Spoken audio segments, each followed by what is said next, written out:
Au-delà des prises de position, selon qu'on est mouvancier ou opposant ici au Bénin, eh bien, quelle lecture scientifique peut-on faire des actions du président Patrice Talon depuis 8 années qu'il dirige le Bénin? Quels sont les domaines dans lesquels le barreur du navire Bénin a excellé? Quels sont les résultats probants qu'on peut relever à la date d'aujourd'hui? Professeur Auguste Videgla fait partie des artisans de l'avènement de ce régime en place depuis 2016.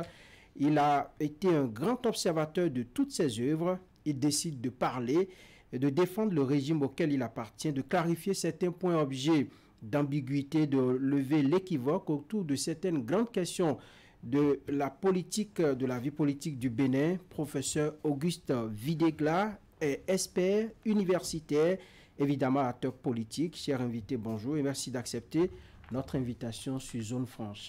Bonjour monsieur le journaliste, c'est un honneur d'être à vos côtés pour parcourir l'actualité. Bonjour à nos concitoyennes et à nos concitoyens. Nous allons parcourir l'actualité en 1 heure. Chers téléspectateurs, bonjour à vous et merci de nous rejoindre chaque dimanche pour suivre Zone Franche. Je suis ce matin encore avec Eric Guédénon, mon collègue. Eric, bonjour. Franck Arnaud, bonjour. Cher invité, Auguste Videgla, bonjour. Merci d'être notre invité. Vous êtes acteur politique, universitaire, membre du bureau exécutif du parti Bloc républicain. Nous allons commencer par l'actualité la plus récente au Parlement avec le vote du budget exercice 2025. Mais avant, cela fait un moment, on vous a vu faire une émission par ici.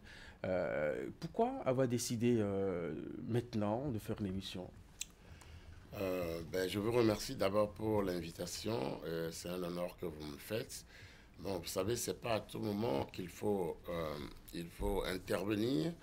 Nous intervenons aujourd'hui pour apporter plus de clarification sur l'état de notre nation, sur les avancées que le pays a connues depuis l'avènement du nouveau départ du président Patrice Talon, mais aussi les grands chantiers qui propulsent notre pays dans les nations en voie de développement véritablement, et aussi améliorent le bien-être du quotidien de nos concitoyennes et de nos concitoyens. En tout cas, on verra bien tout à l'heure avec quel indicateur vous affirmez cela. À l'Assemblée nationale, on a voté le budget exercice 2025. Selon vous, en quoi ce budget va améliorer la vie des Béninois?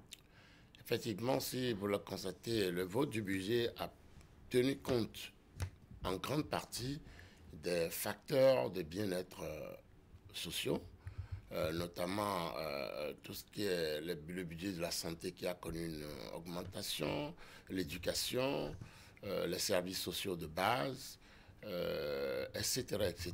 Donc, ce budget est un budget qui s'inscrit dans la droite ligne de ce que le chef de l'État a dit, un budget orienté vers le bien-être des Béninoises et des Béninois.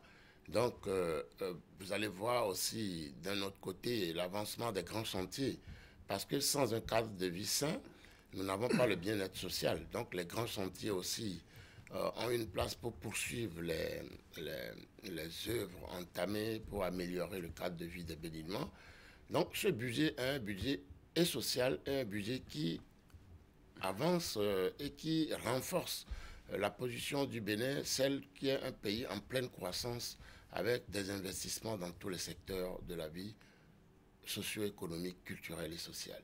Monsieur Videgla, ce que vous dites là, c'est vrai, tous les mouvanciers le disent, mais ça sonne comme une incantation dans les oreilles des opposants. Nous en avons reçu qui nous ont dit qu'il n'y a rien dans ce budget-là qui augure d'un bon lendemain pour les Béninois. En tout cas, pour 2025, ils n'y voient pas grand-chose. C'est normal. L'opposition est dans son rôle. Son rôle, celui de rejeter tout ce qui est bon. Mais quand tout ce qui est bon. Mais oui, parce que, évidemment, lorsqu'on fait de la vraie opposition, on dit, dans le domaine de l'agriculture, voilà ce que le gouvernement a prévu. Voilà le budget prévu. Voilà ce que le gouvernement a dû faire. Si nous, on était gouvernement, voilà ce qu'on aurait fait pour le bien des Béninois. C'est comme ça qu'on fait une opposition responsable auquel le peuple doit croire. Mais lorsqu'on vient sans éléments, sans indicateurs, sans chiffres, sans élément comparateur, dire que telle chose n'est pas bien, c'est facile de le dire, mais en réalité, ce n'est pas très responsable. C'est un budget qui a été réfléchi pour le bien-être des Béninois dans leur ensemble, afin que l'ensemble des programmes qui ont été démarrés par le gouvernement depuis 2016, bientôt connaissent un bond en avant et qu'à l'horizon 2026, on ait un achèvement pour la majorité des projets entamés dans le domaine social, culturel, économique, etc. Et selon vous, quel est le rôle d'une mouvance responsable? Puisque, à écouter vos amis de l'opposition, c'est que vous votez tête baissée, les yeux fermés, le document vient, on ne prend pas vraiment le temps de voir ce qu'on y met, et puis on vote et ça passe. Ah mais non, contrairement... C'est aussi ça, le rôle de la mouvance? Non, contrairement à ce que vous pensez, non. D'abord, une mouvance veut dire que ce sont les partis politiques qui participent à la gouvernance du pays. Donc, avant même l'élaboration du budget, ils ont été impliqués.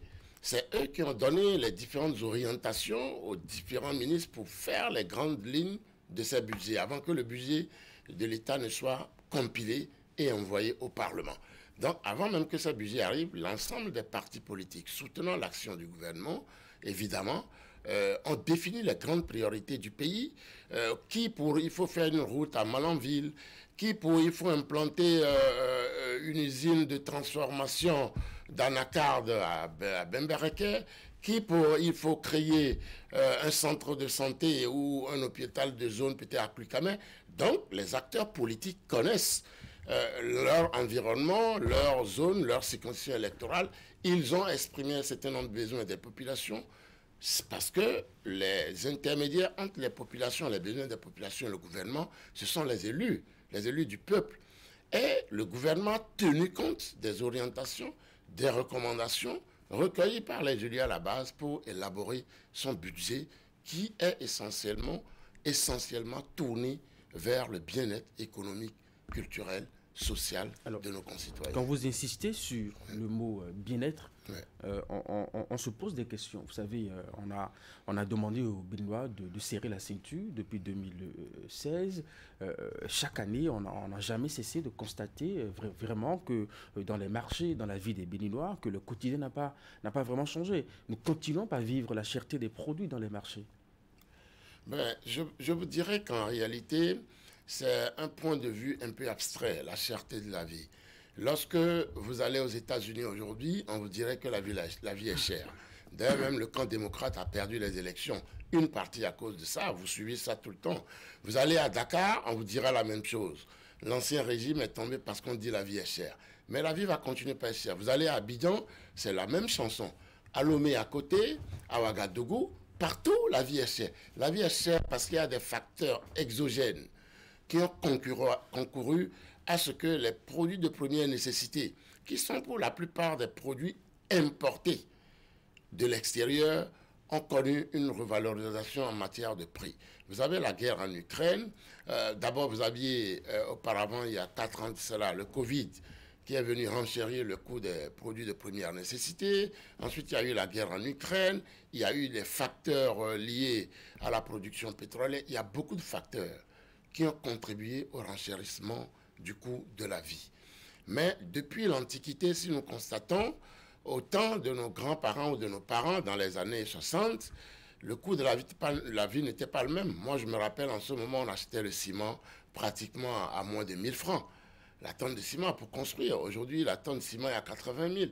Donc, plus la vie avance, plus les éléments constitutifs même de la vie prennent un encours. Oui, d'accord. Le carburant augmente, les routes qui sont faites, etc. et tout. Donc, nous estimons que serrer les ceintures est devenu peut-être un point de vue psychosocial pour nos concitoyens, mais en réalité, un fonctionnaire gagne son salaire régulièrement, le mois.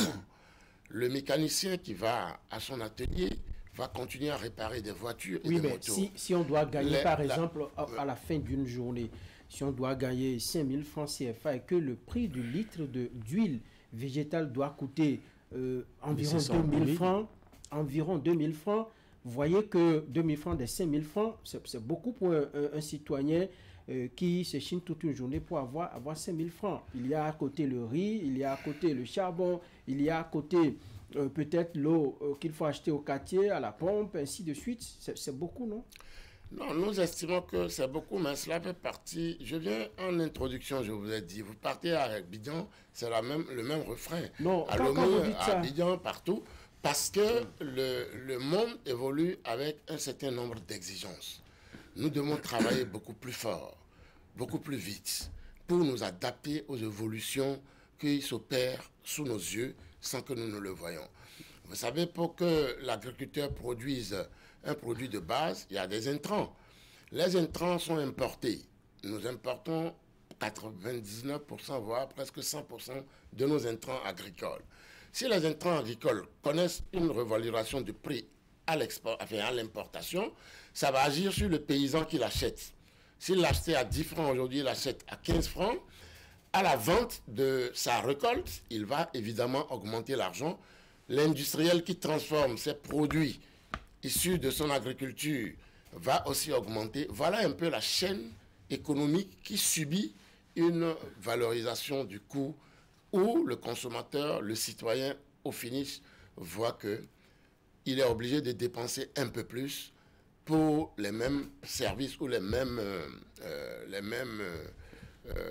besoins quotidiens qu'il ne dépensait avant. On dit que gouverner, c'est prévoir. Ça fait un moment que nous avons connu la Covid, la guerre en Ukraine et tous ces chocs exogènes dont vous parlez. Est-ce qu'il n'est pas temps de nous y accommoder, de chercher des solutions en interne, mettre en place, disons, un mécanisme pour atténuer ces chocs extérieurs qui viennent? Parce que si vous avez autour de vous des économistes, vous avez autour de vous des experts comme vous, universitaires, vous pouvez présager déjà au regard des indices au plan international ce qui peut nous arriver, même en 6 mois, en 1 an, on peut le faire et prendre des mesures en interne. Je vous remercie, M. Franck, mais nous devons être très responsables en tant qu'État. En tant qu'État, il n'y a pas d'État-providence. L'État-providence ou l'État socio-communiste n'existe pas. L'État n'a pas de richesses à les donner aux populations. C'est bien au contraire les populations qui concourent à renforcer l'assise de l'État pour que l'État, à son tour, investisse dans les besoins sociaux. Donc, c'est pour dire qu'il n'y a pas d'État-providence. L'État fait déjà ce qu'il peut au niveau des produits de première nécessité, le sucre, le riz, les farines de blé pour que le pain n'explose pas, etc., les intrants agricoles. Donc, sur même le carburant, si l'État n'apportait pas une certaine bonification au niveau du carburant, et ça coûte très cher à l'État, je peux vous le dire, nous allions acheter l'essence à plus de 1000 francs ou 1500 francs CFA le litre. C'est parce que l'État amortit le choc des différences de prix sur le marché international et prend en compte cela pour pouvoir atténuer les dépenses au niveau de la population. Donc les produits de première nécessité sont pour la plupart du temps bonifiés. L'État apporte un concours financier pour diminuer les prix. Au niveau du cordon douanier, ces produits connaissent un taux d'imposition douanière assez faible pour permettre aux populations quand même de ne pas avoir à subir de plein fouet un peu cette fluctuation. On ne constate pas cela au niveau... Enfin, ça ne rejaillit pas sur le panier de la ménagère. C'est toujours fort sur le marché. Vous y allez, aujourd'hui, vous monnayez 10 000 francs CFA. Ça finit tout de suite. On ne comprend pas. Oui, bon, c'est comme je l'ai dit, vous savez, par exemple, la tomate. Nous produisons la tomate au Bénin. Ce n'est pas le gouvernement qui produit de la tomate. Le gouvernement n'a pas de champ de tomates. Nous sommes d'accord. Mais lorsque vous constatez que la tomate se vend à un prix extrêmement prohibitif, usurier, alors vous dites quoi? D'où vient le problème? Est-ce que c'est le gouvernement? Non, c'est en réalité les commerçants. Ce sont nos populations qui produisent la tomate. Ce sont les commerçants qui achètent les tomates et qui viennent les revendre